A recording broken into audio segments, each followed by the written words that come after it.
Mark Donaldson, Luis Miguel Echegaray, Janusz, Michallik. Let's get to it so we don't miss the start of Arsenal-Liverpool. Wins for Chelsea, wins for Palace, and wins for West Ham. We're going to start at the bridge. Chelsea against Newcastle, Janusz. Chelsea up to 4th. They won this one by 2-1. A fair few talking points in this one, but it was the Cole Palmer show again. It wasn't his assist for the opening goal. However, Jackson scored it from Neto's cutback. It was his through ball, having already had a goal chalked off for offside. Was he the difference today between the two sides?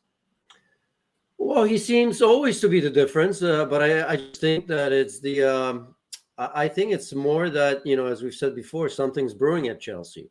So often we've talked about lack of identity under Pochettino, even last season, and all the problems they've had ahead of the season. But here, it's one of those that they had to struggle, and I kind of liked it. It was almost better, it seemed to me, that they had to struggle. The celebration of Caicedo kind of saving the goal in the end. If you remember, Alexander Isak had that great chance. It's a young team that's hungry, and now is led by Cole Palmer, who kind of looks to me as if he doesn't care, but yet he's just about the brain of everything good that happens for Chelsea. So, this team is building. Enzo Maresca is proving all of us wrong, by the way. We've said that before, and we have to say it again.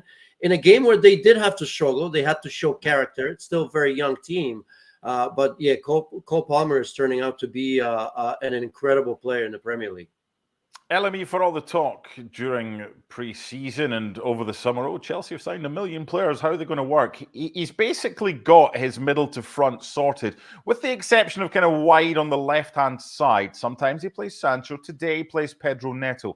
Neto's more direct. What else does he bring to that Chelsea setup that maybe Sancho doesn't?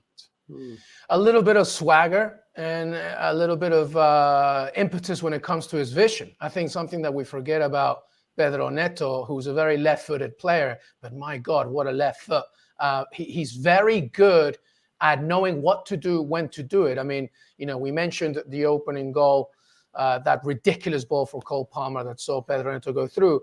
But also there were some great moments where he was one-on-one with Livramento and he did not hesitate to take him on, seeing the vision, trying to put that ball in. He's just so good at creating headaches on the left-hand side. And they needed that. They need a little bit of confidence and experience, actually, because as Janusz is talking about, such a young team, which they are, Pedro Neto, who's obviously not a grandfather or anything, but he adds that experience both in the Premier League, being able to deal with other international players. And he has a great link-up play as well with both Cole Palmer and Nico Jackson, who's up top. This is a really good Chelsea side who, by the way, gives opportunities as well, because I think that if Anthony Gordon played for Newcastle today, there would have been a few more issues to deal with, specifically when they lose the ball in the middle of the park. But make no mistake about it, just like Janusz said, we're all very pleasantly surprised by what Enzo Maresca has done. And because he could just put a brand new squad in the Conference League, Joao Felix wasn't even in the lineup or the squad today. That's the kind of example that you can do. They're going to keep on tracking. But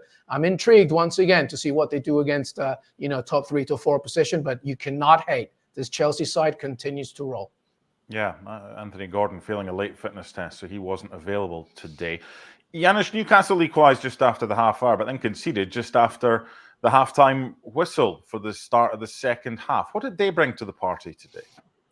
Well, I think, they've been unlucky in so many ways. They're quality side. That's why, this win, depending on how you look at Chelsea, you look at Newcastle, who very much themselves could have won that game. I mean, strength, I think, obviously, Anthony Gordon, that was a surprise. Makes me wonder a little bit about the Chelsea back four, right? Was that in mind with Anthony Gordon playing?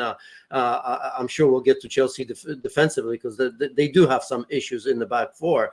But I think if you look at Newcastle, the biggest thing they get out of it, Alexander Isak is back. He scored a goal. He looked dangerous once again. He looked the sort of player that we saw last season, specifically towards the end. So the results aren't going their way. There's going to be a lot of pressure on Newcastle, but I think they showed themselves today that they're very much capable, and it's a massive win. I think Newcastle eventually will find a way. Today they couldn't, but I think maybe that's why I'm even more impressed with Chelsea today, because they really have to scrap and fight for it, didn't they? Yeah, no further goals after Cole Palmer got what turned out to be the winner just after the second half started. I just want one final mention over an incident that happened near the end of the game.